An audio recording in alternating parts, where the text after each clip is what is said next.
નમસ્કાર, આપ જોઈ રહ્યા છો તારણ ન્યૂઝ. હું છું બળદેવસિંહ ચૌહાણ. આવો જોઈએ આજના સમાચાર.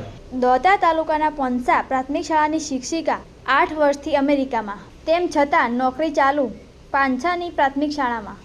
શિક્ષિકા તરીકે નામ ભારતમાં અને રહેવાનું વિદેશમાં. આ વાત જાણીને નવાઈ લાગે છે ને?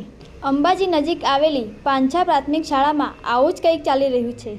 ભાવનાબેન પટેલ છેલ્લા 8 વર્ષથી અમેરિકામાં રહે છે. ત્યાંનું ગ્રીન કાર્ડ પણ ધરાવે છે અને નોકરી ચાલુ છે પાંછાની પ્રાથમિક શાળામાં. આ અંગેની કેટલીય રજૂઆતો વારંવાર થયા બાદ પણ કેમ કોઈ અધિકારીએ આ વાતને ધ્યાનમાં ન લીધી? આ શિક્ષિકા વર્ષમાં એકવાર દિવાળી સમયે આવે છે અને દિવાળી વેકેશનનો પગાર પણ સેટિંગ કરીને લેતા હોય એવા આક્ષેપ ઇન્ચાર્જ આચાર્યએ કર્યા છે. આવું શાળાના આચાર્ય પારુલબેને જણાવ્યું હતું. રિપોર્ટર કરણસિંહ રાજપૂત, તારણ ન્યૂઝ, સતલાસના. શ્રી પાંછા પ્રાથમિક શાળા.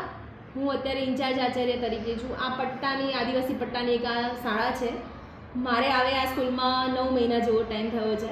હવે આ શાળામાં મેં જોયું છે એક ભાવનાબેન પટેલ નામના શિક્ષિકા છે જે પોતે અમેરિકા શિકાગો સ્થાયી છે અને વર્ષમાં 1 મહિનો આવે છે.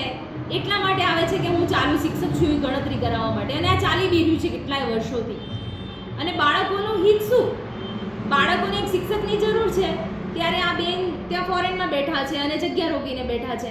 તો ભાઈ, કાં તો શિક્ષક હાજર થાય, કાં તો એમની જગ્યા ખાલી કરે.